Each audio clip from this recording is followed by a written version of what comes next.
À l'heure où bien, un jeune sur 6 croit que la Terre est plate, et souvent le même d'ailleurs ne comprend absolument pas la théorie de l'évolution, et ben, il m'a semblé intéressant de revenir sur ce sujet.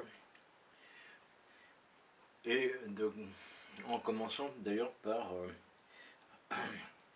une mise au point nécessaire, car beaucoup de gens confondent les règles de la sélection naturelle avec ce qu'on a appelé un temps la loi du plus fort. C'est totalement faux. Cette perception des choses, c'est celle de Spencer et Galton, des eugénistes, les penseurs du nazisme. Galton, c'était le neveu de Darwin, l'abruti de la famille. Et avec son copain Spencer, il pensait que ce que Darwin avait démontré, c'était la loi du plus fort, et puis qu'une évolution performante pouvait être un peu aidée, accélérée. Alors, comme dans leur tête, le plus fort c'était les blancs, et ben, il fallait exterminer tous les autres afin de parvenir à un homme meilleur. Voilà ce que certaines personnes font de théorie de Darwin.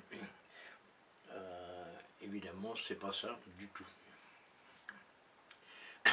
Alors en fait, les règles de la sélection naturelle ne sont pas basées sur la sélection du plus fort, mais sur la sélection du plus adapté, ce qui n'a rien à voir. Il y a environ 15 000 ans, en Amérique, le plus terrible prédateur était un loup géant appelé Canis dirus, invincible. Même les tigres à dents de sabre ne parvenaient pas à l'attaquer, où ils laissaient leur peau.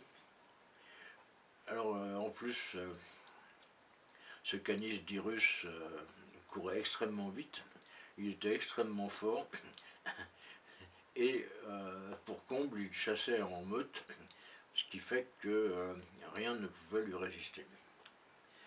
Alors qu'est-il arrivé à Canis dirus, qui était vraiment le plus fort? Eh bien, il a disparu.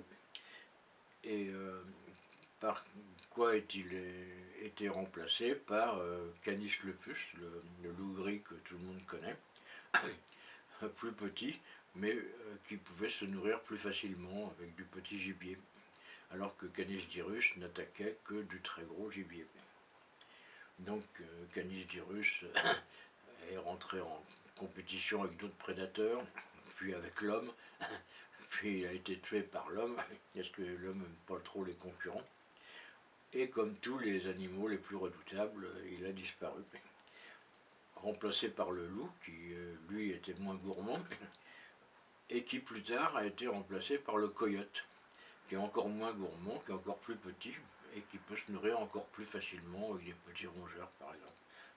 Donc la loi du plus fort ne sélectionne pas les individus les mieux adaptés, c'est exactement l'inverse. On peut le vérifier d'ailleurs en constatant que tous les animaux qui sont au sommet de la chaîne alimentaire sont en voie de disparition. Je pense au lion, c'est un exemple.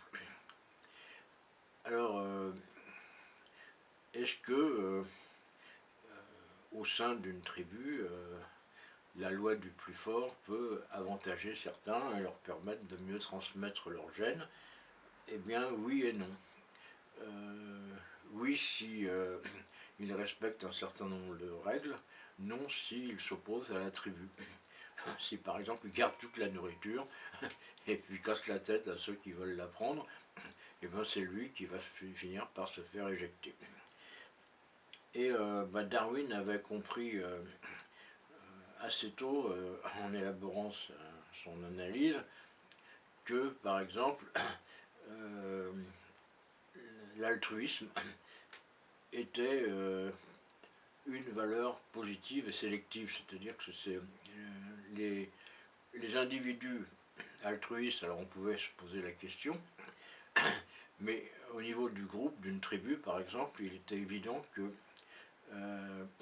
un groupe au sein duquel se développait l'altruisme avait une probabilité de réussite bien plus grande qu'un groupe d'égoïstes.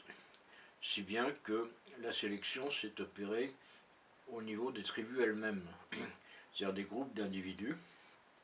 Les groupes d'égoïstes eh ben, se sont délités, ont disparu, et c'était au final moins performant que les groupes qui savaient pratiquer l'entraide, la solidarité, aider les plus faibles, et ainsi de suite.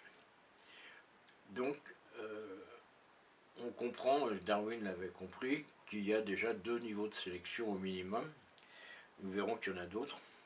Ces 2 niveaux de sélection sont le niveau individuel et le niveau de la tribu. Et quid d'ailleurs de l'altruisme en tant que critère de sélection individuelle? On pourrait penser que c'est contre-productif, parce que bon, un individu qui est généreux, il va finir par mourir de faim à force de tout donner aux autres. Eh bien, non, il est avantagé. Il est avantagé parce qu'il y a le principe de réciprocité qui fait que lorsqu'un individu est altruiste, les autres ont tendance à le secourir quand il est dans les ennuis. Et corollairement, celui qui est égoïste va être, la plupart du temps, au bout d'un certain laps de temps, il va être chassé de la tribu. Et être chassé de la tribu pour des animaux grégaires comme Homo sapiens, eh ben ça correspond à mourir. Donc, et ben, la prochaine fois, on verra qu'il existe d'autres niveaux de sélection que l'individu et la tribu. Ça, c'était Darwin. Rappelle les néo-darwinistes, dont je fais partie. Ce ne sont pas les gens qui disent que Darwin était un abruti, qu'il a raconté que des conneries. C'est ceux qui reprennent comme base les théories de Darwin et essaient de les affiner. Yo yo.